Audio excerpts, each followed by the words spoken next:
Hey everybody, welcome to More Tools and Sense. This is the show where we take rusted old garbage that doesn't run and turn it into rusted old garbage that runs badly. Alright, today we're going to be saving thousands of dollars on an engine rebuild simply by doing all the machine work at home, in your garage, with no experience and some of the right tools.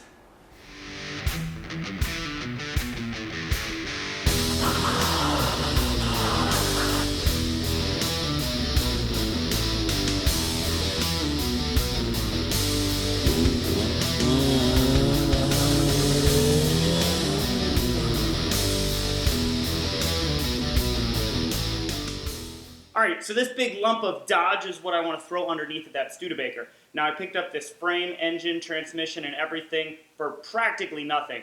The caveat to that is that the engine and transmission are very likely garbage. The engine's at least going to need a rebuild, but it might not even be salvageable. First things first, I'm going to tear it apart, see what's what, see if I can make this into a usable engine.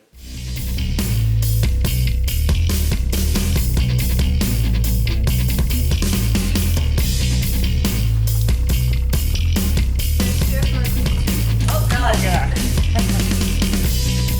I wet my pants.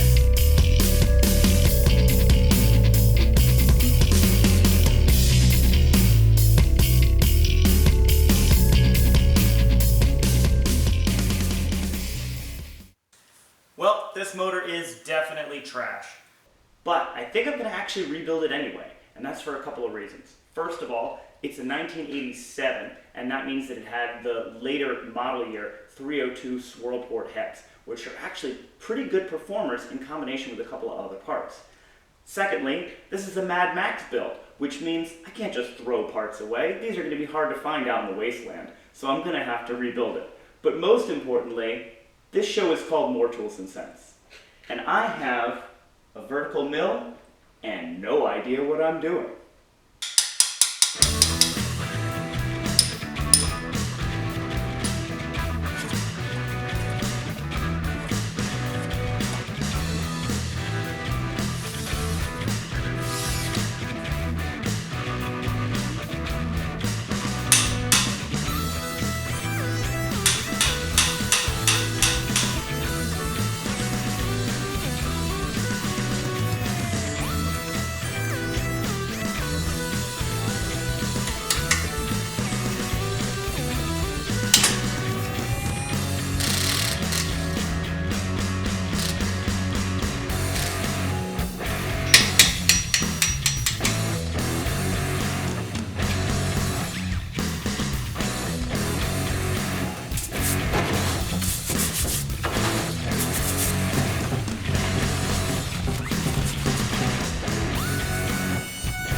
Alright, so the part I was most worried about were the heads. I wasn't sure if I'd be able to rebuild them.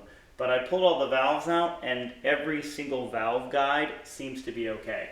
Just a simple polish, little valve job, should actually be fine. They'll clean up okay. So pretty happy with that. I'm just going to have to buy seals and at least one new valve, and these will be good to go.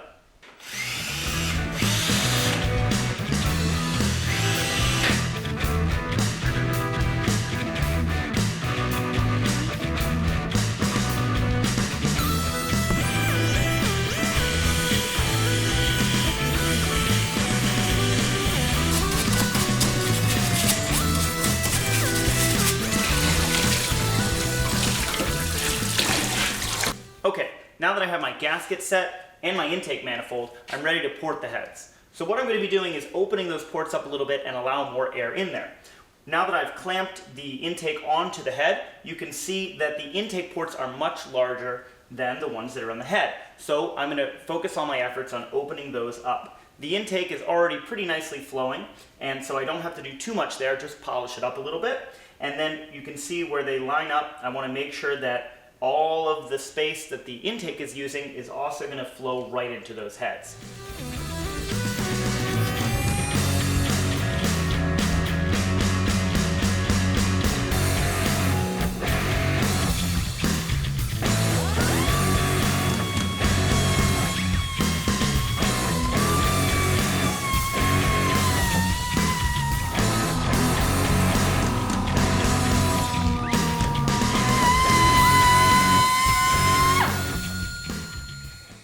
You know, I gotta say, after about the 4th hour, this job has kind of lost its charm.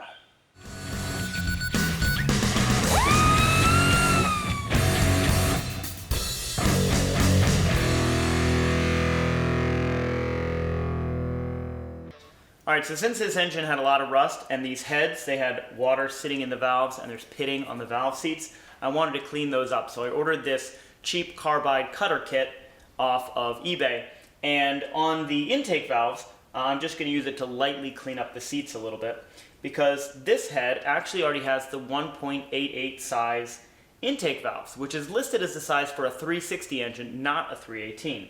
However, the intake size is 1.5, which is listed as the stock 318 size. I'm not quite sure why that is, but I'm going to go ahead and upgrade both to the 360 size. So I'm going to have 1.88 size intake valves and 1.6 size exhaust valves. So in order to do that, I'm having to cut the exhaust valve seats larger, which is quite a job. They're hardened seats, so it's pretty tough to cut through them. Seems like I'm going to be at this for a while. Alright, so I bought the cheapest valve cutting set that I could find on eBay, and it was actually doing an okay job, other than the fact that doing it by hand was super slow. The carbide bits actually cut okay. The real problem with this kit is that where the guides seat into the handle is not straight. So as you're cutting, your cutting bit is wobbling around and cutting completely unevenly. So what I had to do was chuck it into the lathe, and then recut a 45 degree on this, as well as on the guide, and get it pretty close to straight. I think I'm probably gonna have to do a lot of work lapping them in, but I should hopefully be able to at least get them to seat properly. The other problem is, like I said, it's really slow to cut it by hand. To fix that, I took the handle, chopped the end off, and machined it down so that I could just chuck it into the drill, and it cuts much faster. I still spent all day to do this one head, but what are you gonna do? So now that the new valve seats have been cut, I need to lap them in. And to do that, you take some lapping compound and you put a little bit underneath the ridge of the valve, seat it in, and then you just twist it back and forth with the lapping compound to make sure that it seats itself properly. And then after that, you clean it up really nice. Now normally, if you're doing a valve job, you just want to put a little suction cup on there and just give it a little light spin, because you're taking off a very, very tiny amount of material. Since I completely recut all of the valve seats, I'm going to need to be a little bit more aggressive, so I'm going to go ahead and break out the power drill, which some people will tell you is the devil, and some people will tell you is the only way to do it, so it's really your choice.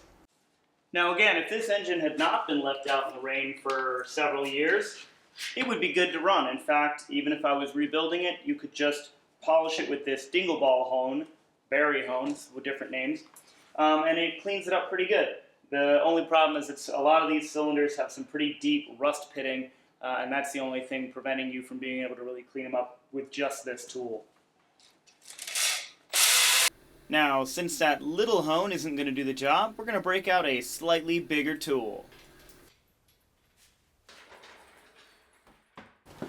Alright, well, as I mentioned earlier, I have no idea what I'm doing when it comes to machining, and so I brought along somebody who does. This is Bruce, and he gave me some great ideas for how to get this set up in my mill, and I'll let him explain all that. Hi everybody. Well, what Sean did, I got him a bar of 2-inch steel, 2-inch diameter steel. This matches the crankshaft main bearing diameter. He machined flats on the top and the bottom. The bottom one's made to these blocks, which are bolted to the mill. Then the block is bolted via the main bearing caps and some shims to this bar, which holds the deck and the bores perpendicular to the crankshaft main bearing diameters. Well, now that we got it all set up, I guess there's nothing to do but cross fingers and drill some holes. Well, under Bruce's tutelage and also borrowing and stealing a lot of tools, I think I'm finally ready to start boring into these cylinders. Now, you have to be very careful, of course, because if you do it wrong, you're screwed, and you got to throw that block away, which is what I should have done in the first place, but I at least want to learn what I'm doing. So first thing we're going to need to do is use these 4-inch micrometers to figure out exactly what size bore we're going to be looking at. And when I do the 30 over pistons, that's going to be a 3.940 inch bore. And after I've dialed that in on the micrometers, then you can use the bore gauge and set that up inside the micrometers and make sure that when it's measuring the correct bore, it reads at 0. Now that I know that the bore gauge is set to 0, I can put it inside of the cylinder and then know how many thousandths of an inch I need to take off to get back to 0.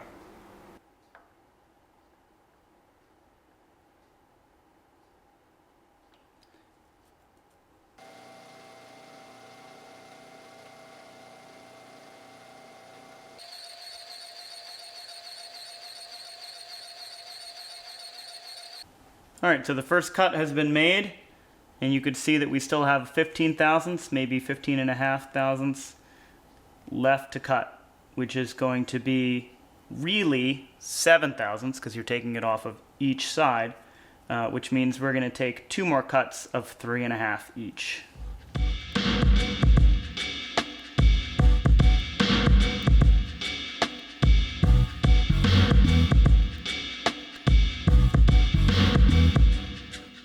Alright, well the top of this cylinder is done, and by done I mean close enough. It's still 1 over, so that means that I only bored at 27 thousandths when I meant to bore at 28. I'm going to take the additional thousandths off of each side with the hone, but now I'm going to have to take 1.5 off of each side with the hone. I mentioned that I've only done the top of this cylinder. That's because the stroke on my machine is only 5 inches, and the cylinders are a little over 6 deep. This is okay though because the piston stroke is only 3.3, which means as long as I have 4 inches that are nice and smooth and perfect, the rings won't hit the little tiny lip. That'll be almost imperceptible, and once honed off, probably gone. But still, I don't really want to have that lip where the rings are. So I bored down as deep as I could, and now I'm going to set the machine lower, knee up the table, and then we're going to finish the last 1.5 inches on the bottom there in a second set. What's that? Who's a good bore? Who's a good bore? You're a good bore. Good bore.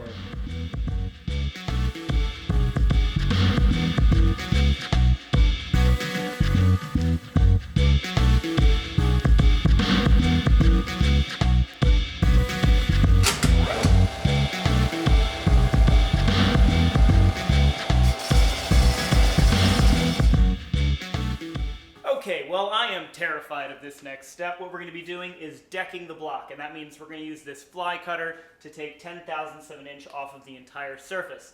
It's a little intimidating because it has to be absolutely perfectly flat. I've triple checked it now, and it's within 0.5 to 1 thousandths of an inch, which should be good enough, but I've never done this before, so we're going to find out. I did have to make some different jacks. I'd originally used these when I was cutting the bore, but obviously this sits on the knee, and so the table can't slide back and forth while you're using it.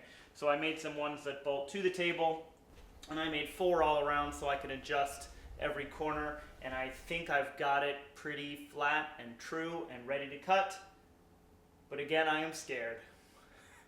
So let's go for it.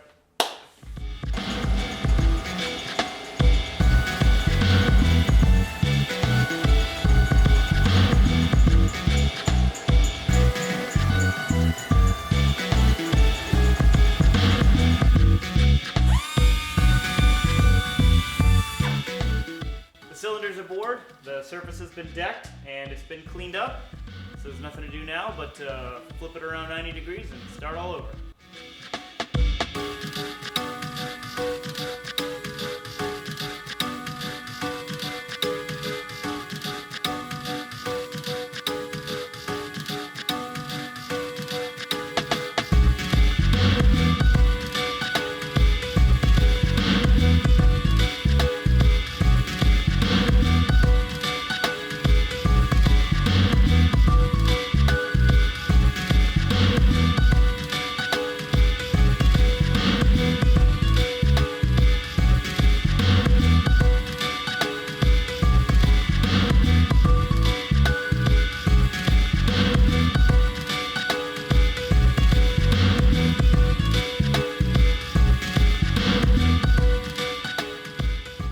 Okay, so I attempted to hone the cylinders with the flex hone and nothing doing. It would only remove the tiniest bit of material, which were really just score marks, and then after that, it wouldn't remove any more material. So a flex hone is not going to help you if you need to bore them out a tiny bit. So I need to take another thousandths off of each one, so I got a rigid hone to do that job.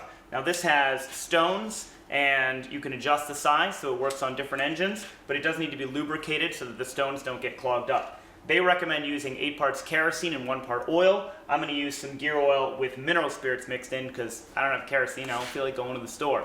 But all you have to do is make sure that your stones are nice and straight, and then from there you can hone the cylinders, but it will also remove material. So hopefully I can get them to the right size, which is going to be right around 30 over with maybe an extra half thousandths just to be safe.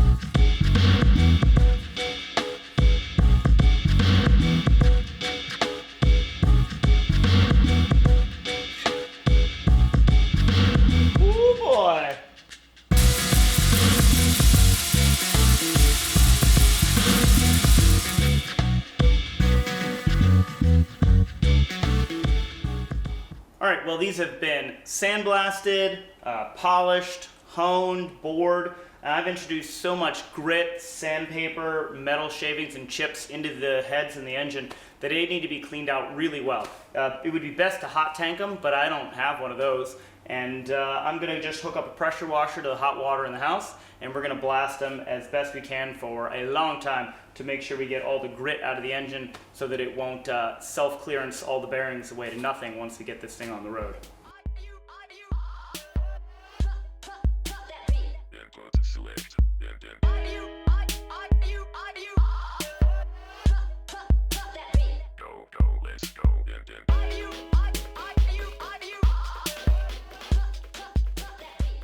Okay, so the next thing I'm going to do is balance the rods. Now this isn't super critical, but if you're going to go for higher RPMs, it helps, and it also just makes the engine run smoother.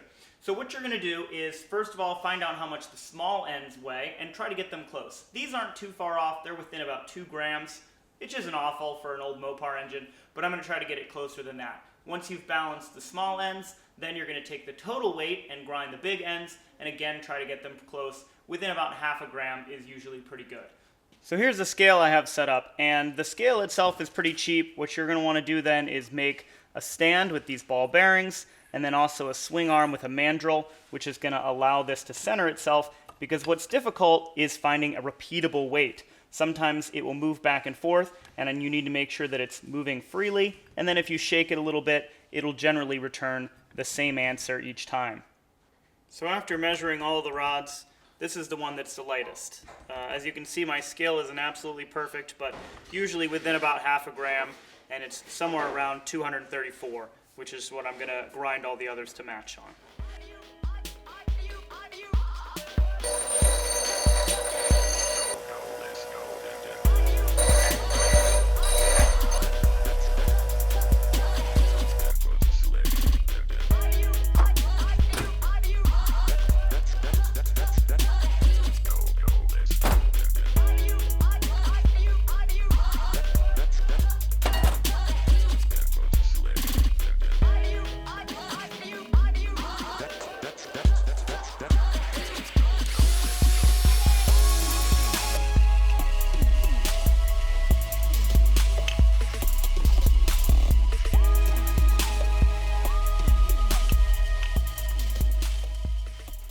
Alright, well it's time to put the rods on the pistons. As you can see, I got started.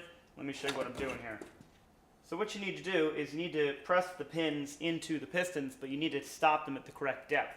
Now to do this, you're going to be heating the rods up till they're blue, and then pressing the pins in before they cool. So you only have about 2 seconds to get the job done. So you need a guide in order to stop the pin. So basically you set the piston in here, just like that. You lock it in place with this little extra piece of wood. And that way when you slam the pin in there, it stops where it's supposed to, and then when it cools, the rod grabs it and it stays put.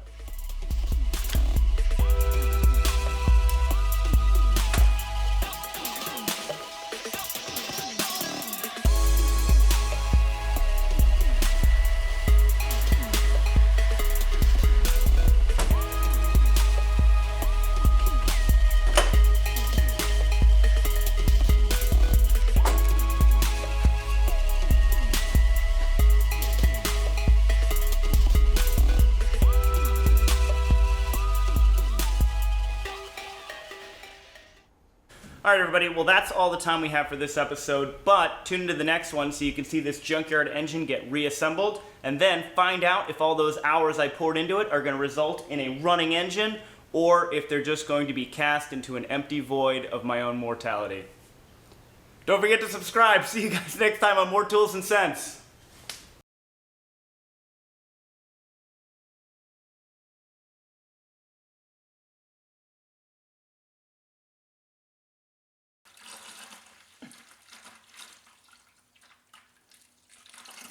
Oh, there's some oil. Found some oil. It's got some. Diarrhea.